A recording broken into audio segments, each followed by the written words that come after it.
when we argue with kids, we level out the playing field. So that does not mean that our kids age up to our age. That means that we age down to their age, right? So if you are arguing with a 6-year-old, you're 6.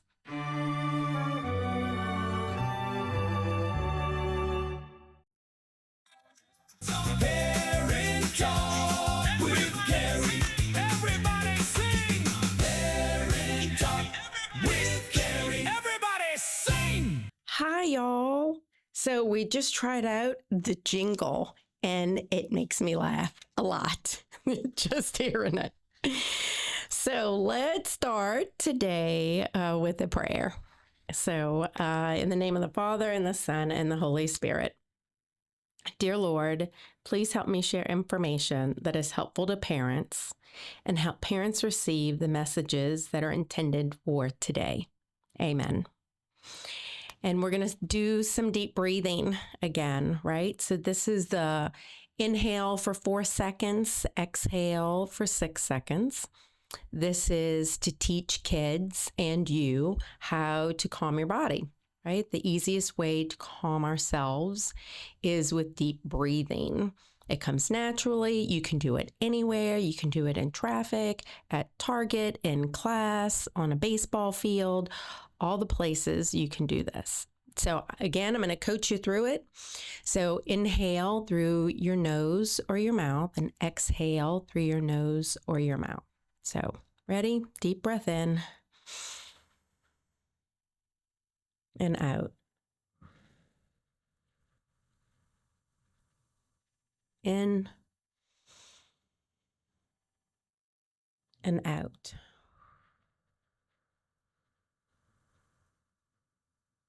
In and out.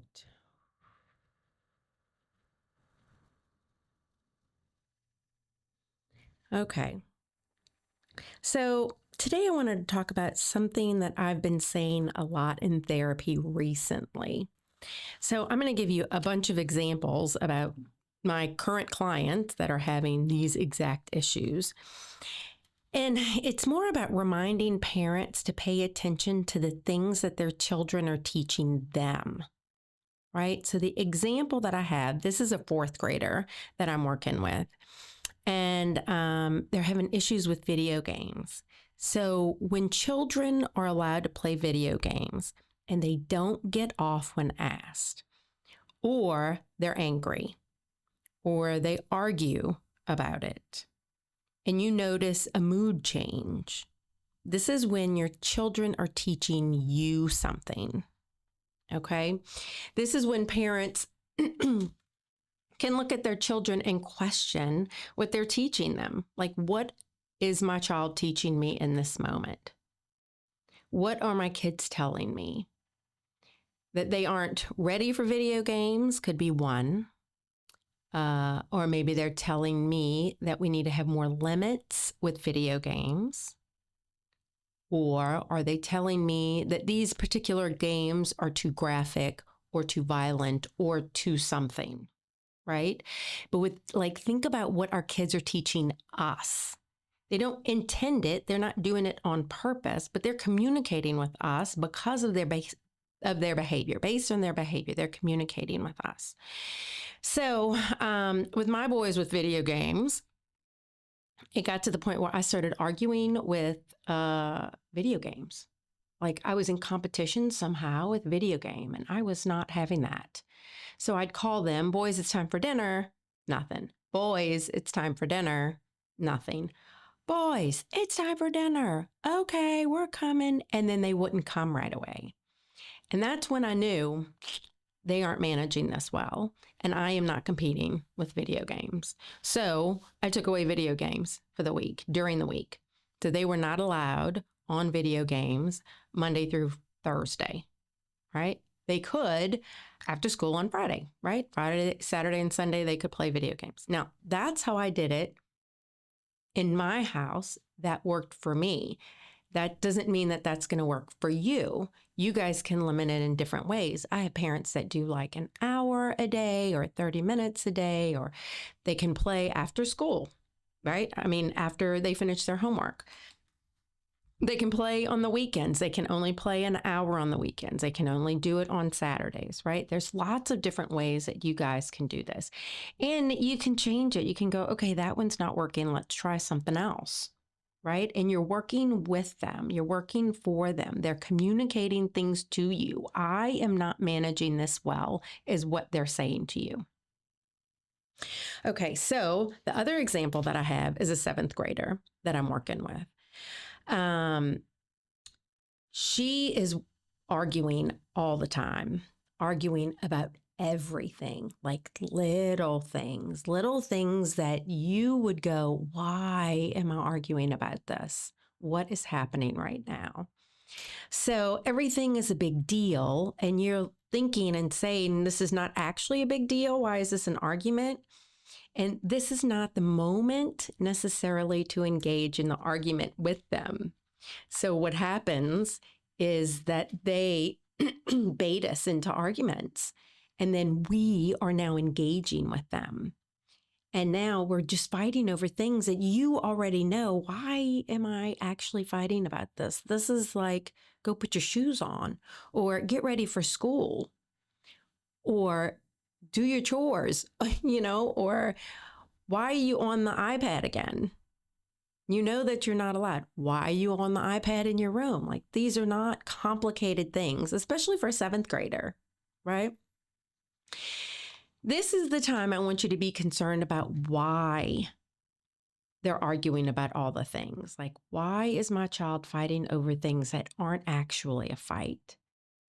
And if they're doing it with you, are they doing it with their friends? Are they doing it at school? Are they doing this with the teacher? Because this can be exhausting, right? Fighting all the time about things that you have no intention of fighting about, that shouldn't be a fight. Maybe this is the time to ask them what's going on and why are we fighting about this? Or nobody's fighting right now. Like, I'm not fighting with you. This isn't really an argument. Sometimes these things are just statements like, put the iPad down. That's just a statement. It's not an argument. It's just a statement, right? Go get ready for school. Not really a statement. It is a statement. It's not a conversation, right? So what's going on? Now that can start an argument with someone who's looking to argue. If you're asking, why are we fighting about this? But it's more about what's underneath the arguing that's important, right? Like, why is this child arguing so much? Maybe they're just really anxious and overwhelmed, and they don't know how to manage their life, and it's coming across as anger. The 7th grader that I'm working with, it's anxiety. It's overwhelm and anxiety, and she's not managing it well. And so it's coming across as anger and fighting over everything. And her parents are the ones that it's coming at the most. And it's ridiculous. Like, her parents even know this is ridiculous that we're fighting over all these things. But this is really good information for a parent. Like, what is going on? Like, this isn't something that I want you to just be punitive with them or fight back all the time or yelling in the house. This can be helpful. Like, what does my son or daughter need?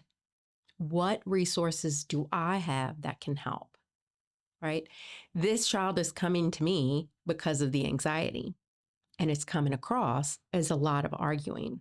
Now, 7th grade is also developmentally a time where there is a lot of arguing, right? As they get into adolescence and all that, parents, we are not, the smartest people anymore. We are very annoying, and we talk and we sing and we laugh too much and we do all the things that are wrong. This too shall pass, just for the record. It does. It gets better. But sometimes, like with my boys, when they would bait me and try to argue with me, I would just it took me a while, right? It took me a while to stop getting baited and to stop engaging in the arguing. But I would just go, nobody's mad. I'm not arguing, right? We'll talk more about that in a second. So I have another example. This is from a 9th grader that I am working with. And they were having some struggles with math in school. And he kept telling his parents that I got this. I can bring my grade up. I can, do all the things. I'm understanding it now. I'm working hard. It's fine. It's fine. I don't need anything. It's fine. And then you get the grade. The parents got the actual grade, and he was not. He did not do well, right? I don't know if it was an F because I can't remember now. But the response that a lot of parents might have is anger because you said you were doing it. You said you could bring up the grade. You said you got this and you didn't. And anger is the response that parents have. And so then I'm able to sit in this, right? Remember, you can't see the forest through the trees when you're swimming in it. And I'm the person that's on the outside of it that can see it differently, right? So, what is this child teaching you? Like, what have you learned about your son? And they just looked at me, right? Because you can't see the forest through the trees, right? But I said, this is not the time to fuss and argue and punish, but to look for resources to help them. So what their words said is that I got this. But clearly they did not because they still had a bad grade. And now what do you do as a parent? Now we just provide the resources that they need, right? Do they need a tutor? And it's more like, I know, I hate this for you. I know you didn't like this grade. I know that doesn't feel good, right? I can't remember if it was an F or a D, but getting an F hurts everybody. And it doesn't really matter what your child says if they have an F, it hurts. It's embarrassing. They feel it, right? So instead of fussing, it's, you know what, we're just going to get you a math tutor. I can't help you with it because I don't know how to do it, would be my response because my kids passed me in math in third grade. But it's more about getting them the resources that they need, right? And I'm going to get you a tutor and I'm going to set it up and you're going to do it 3 days a week, 2 days a week, once a week, whatever you guys decide, right? Maybe it's even, let's talk to your teacher.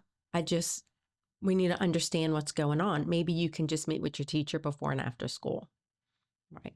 Or is it going over homework with them, right? Being more hands-on with math homework. Whatever support might look like, that's age appropriate for them. Okay. The other thing is I have a fifth grader, right? And this family that I'm working with, this little boy is having struggles with his organization, right? So the parents are saying things to him like, go put your laundry away and go pack your bag after school for us. We're going to go swim after school. We're going to go to the gym. We're going to do this, pack a bag, and we'll have it in the car, right? And he couldn't do it, right? He couldn't put his folded clothes away. He can't keep his room neat. He can't keep up with his schoolwork in an orderly way. Super bright kid, smart, can't do the organization part. So sometimes we think that they're being defiant, and I hear the word lazy a lot, they're just not getting it done. And that then leads to consequences and anger from parents, right? And these parents were really frustrated with this little boy. So in this situation, again, I want you to notice and look underneath that to see if maybe there is an issue with their ability to organize, right? Maybe they are struggling because they can't do it and they need more help. I'm going to do a quick pause there and just remind you guys what you're listening to. I don't know if you just joined us, but you're listening to Parent Talk with Kary on Nashville Catholic Radio. Okay, so they might need more help with things, and it might be that they just need to be retaught how to fold the laundry or put it away or clean their room. They might actually need more assistance again with organizing themselves.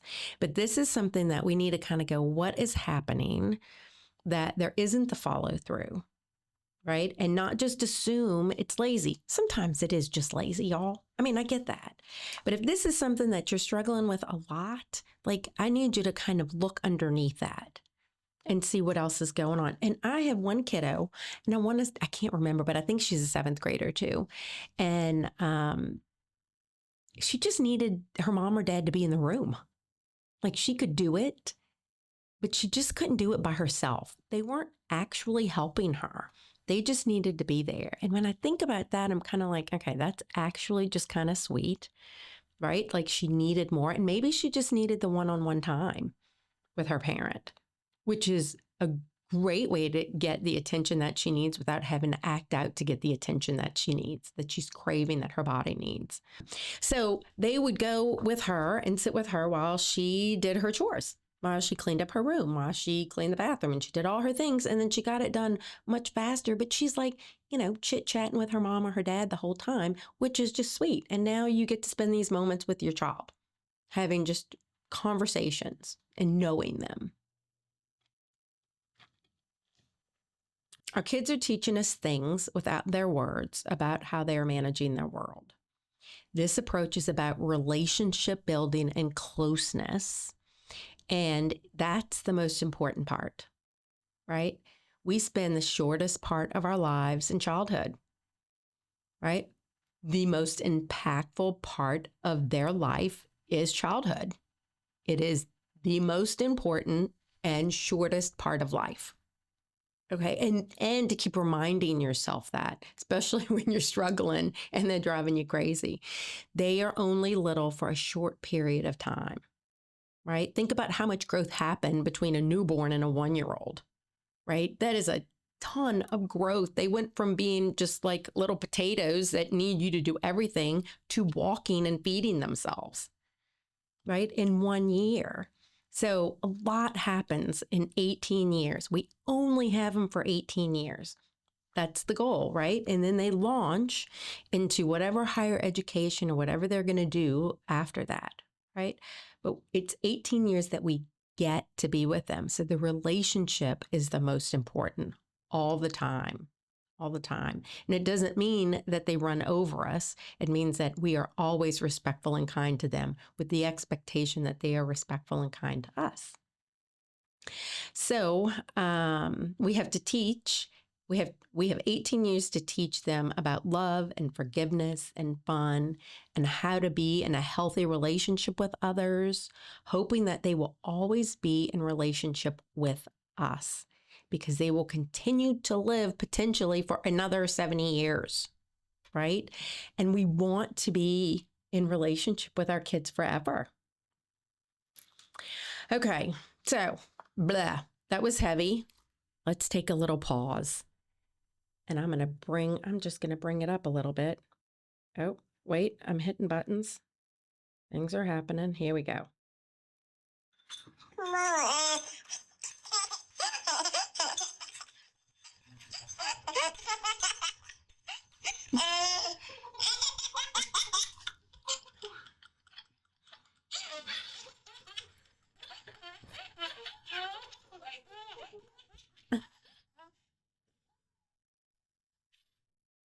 How cute is that? Did that not make you smile? I'm over here just giggling. That is the sweetest. The happiest sound in the world is babies laughing.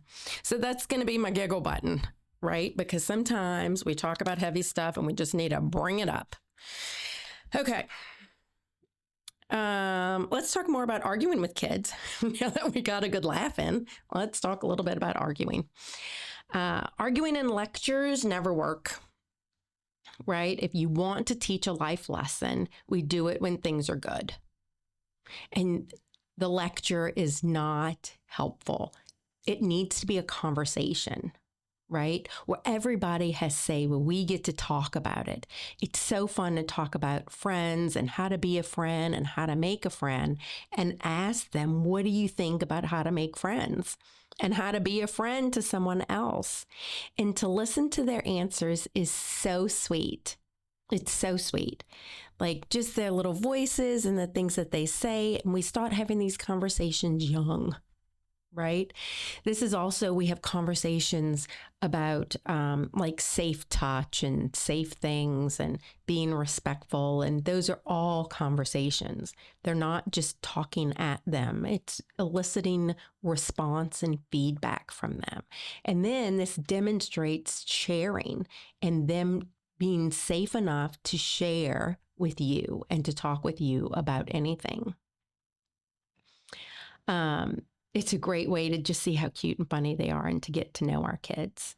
So this would be like in car rides, on car rides, going on vacation, bath time, talking at meals, right? This is when we have these conversations where we want to teach life lessons. So it's not a lecture, it's a conversation, right? So when it comes to arguing, don't.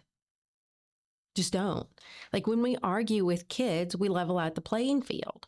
So that does not mean that our kids age up to our age. That means that we age down to their age, right? So if you are arguing with a 6-year-old, you're 6, right? If you're arguing with a 10-year-old, you're 10. How many of you have argued with a 3-year-old? I have argued with a 3-year-old. I've argued with a 3-year-old and I catch myself and I'm like, why am I arguing with a 3-year-old? And then I take a different approach, right? So I'm like, what am I doing when you catch yourself? And this is a practice. Like if you get baited into these arguments all the time, you actually have to practice how not to be baited into an argument, right? One thing that you could do is actually just stop talking. Like once you clue in, oh, I just got baited into an argument, actually just like zip it, stop talking. It feels awkward. Like don't even finish the sentence. Just stop talking. I have even encouraged parents to start talking gibberish to see how long it takes for their kids to even notice what they're saying. So gibberish is like, the man on the moon had green peas and potatoes. Yesterday's was flies and mosquitoes, fire and rain, purple monsters and green grass, right? Just saying nonsense and seeing how long it takes before they hear you, right? Because when you're in an argument, it's about winning the argument, not listening to what the other person is saying. And talking gibberish can also make it a little bit more fun and bring the temperature down. And you were still in charge because you were the one deciding to bring the temperature down and that you are not arguing. And always remember that it takes 2 people to fight all the time. It takes 2 people. So you can choose to not be in the argument. So Love and Logic says to use one-liners. I don't know if I talked about Love and Logic last time. I can't remember. loveandlogic.com, great parenting resource for you guys. They have lots of, they have videos. They have like weekly parenting tips that they give. They have audio stuff that you can get. Love them. Lots and lots of down-to-earth, great stories, great lessons with Love and Logic. Anywho, this is from Love and Logic, and they talk about one-liners. When kids want to argue, that you can say things to kids like, I love you too much to argue. A lot of my parents use that one all the time. I love you too much to argue. Or I only argue at 8 p.m., knowing that they go to bed at 7. Right? So part of the reason they argue is because they don't want to feel bad about whatever it is that's going on. They don't want to have to be responsible for it. And they don't necessarily want to have to change their behavior. So now take a moment to maybe do a little self-reflection and consider the possibility that maybe you do that as well. Right? I know I would rather justify and argue than feel bad about something that I've done. I hate it. I do. I hate feeling bad. I hate eating crow. I hate apologizing. I hate sitting and swimming in it over and over, and I play it over in my head over and over, right? When I could just justify and argue and feel fine. They are doing the same thing, right? The best approach is just not to argue. So another example of love and logic response is that when you say because I said so is okay. So when they ask you why not? Why can't I? Because I said so. That's actually a valid response. If you ever heard that as a child, tell me that did not make you mad though, right? I used to hear it. My mom used to tell me because I said so. It was crazy. I would get mad, but I would not argue because I said so. I love you too much to argue. And I only argue at 8 o'clock when you know they go to bed earlier. So we are about out of time now. So I want you guys take what you can from what you heard, love big, be kind, and have fun with your kids. And, oh, Jiminy Christmas. I don't know if I'm going to be able to do it. Jim, I'm going to have to let you play the jingle and play us out. Parent Talk.